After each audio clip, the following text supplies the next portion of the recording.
sexy, it does seem to be September 2013, and that can only mean one thing, and actually only one thing. There are no other things that can mean, other than it's Nerimon's annual YouTube survey 2013, and I'm going to do it now. What is your biggest fear?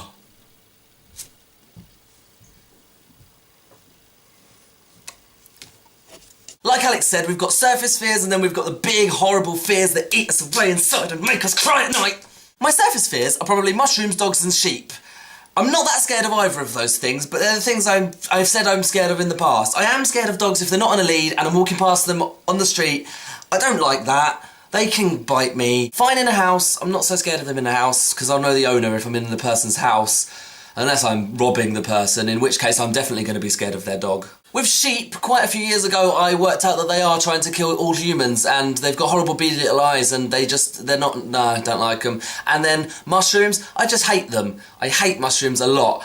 To the point where I think I'm a bit scared of them, like I don't want them on me. I guess my deep down fear is failure, and I don't really know what I mean by that because I don't have an overall plan. I don't know what I want to do with my life. I'm on a path that I'm happy with, but I do not know which path I'm going to take next. I've got no idea what I want to do. So I don't know what it is that I'm scared of failing, but I don't want to fail it anyway. How did you discover that Santa wasn't real?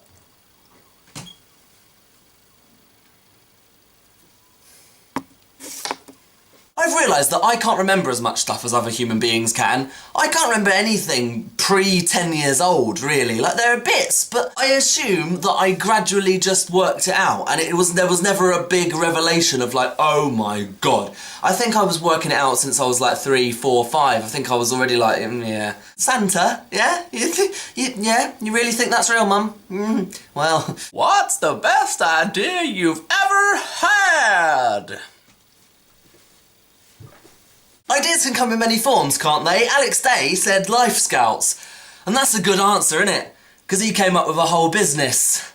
And I've not had an idea that's like that. I'd say good ideas for me personally.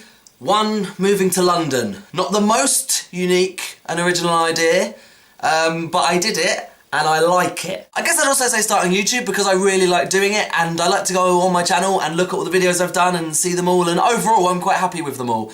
There are some that I look at and think, oh, I wish I hadn't done that, but a lot of them I'm happy with. But maybe my favourite thing that I've done, and it's not really an idea because there was never a point where I went, oh, this would be a great idea. It just all sort of came together and gradually created something good. Is a podcast I used to do called The London Crew. I genuinely think that podcast is better than a lot of people think it is, and a lot of people would enjoy it more if they'd actually bothered to listen to it. It's just good, and I'm proud of it. And I really want to kind of find a way to sort of get some of that material out there a bit more. I might edit some up and make them a bit more sort of accessible to people. What's the most embarrassing thing your parents have ever done? Believe it or not, my parents aren't that embarrassing. My dad is kind of just constantly embarrassing, but I'm used to it, and also I'm not the sort of person that really gets embarrassed by their dad, like, oh my god, my dad's being so stupid. It's more like, my dad's being stupid, I'm going to film it. So I'm not the sort of person that gets embarrassed by their parents. Recently though, my dad's mother-in-law came round to the house and she brought with her 2 German students that are staying with her, so they sat round our table for dinner, and my dad is so English, he was speaking to them in this fashion. You like carrot? You like carrot? That was quite awful. For my mother, it's a completely different type of embarrassment. When I was younger, I made up a game. It was a sexy sort of game that I played with a friend. I was about 10, so I didn't really have any thoughts of sex. I didn't know I was gay, I didn't really know about sex. I didn't make this game with the intention of being sexual, but I was obviously very curious about penises, and I wanted to touch them in a sort of subconscious, like, not really for sexual gratification, but, you know, I was obviously gay, wanted to have a little fun.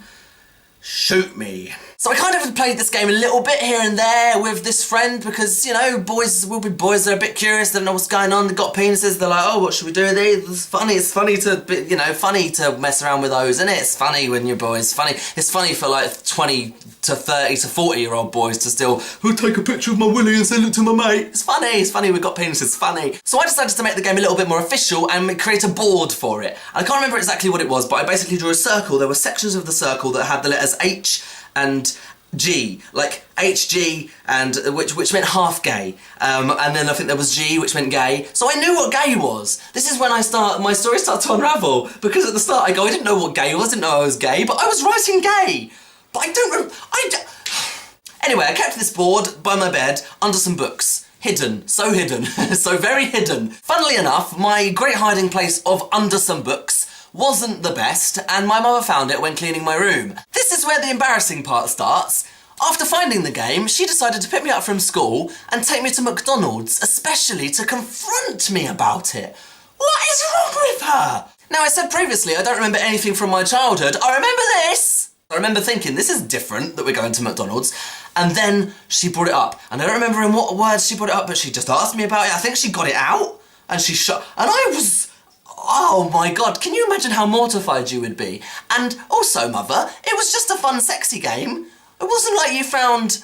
I don't want to think of anything worse.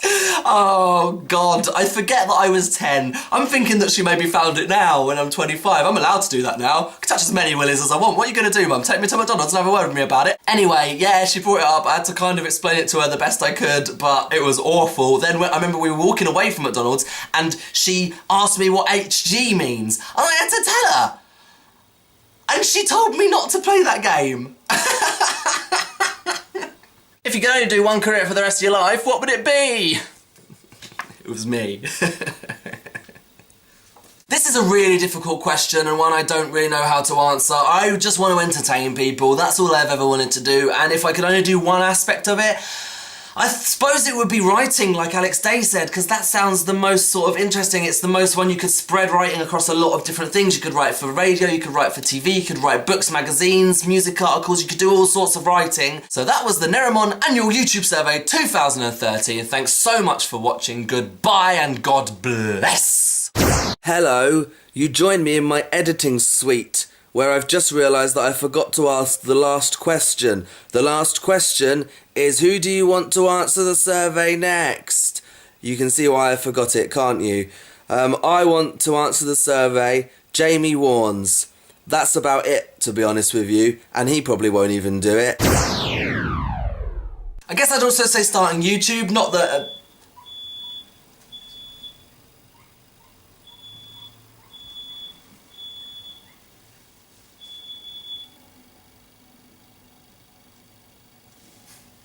I guess I'd also say start...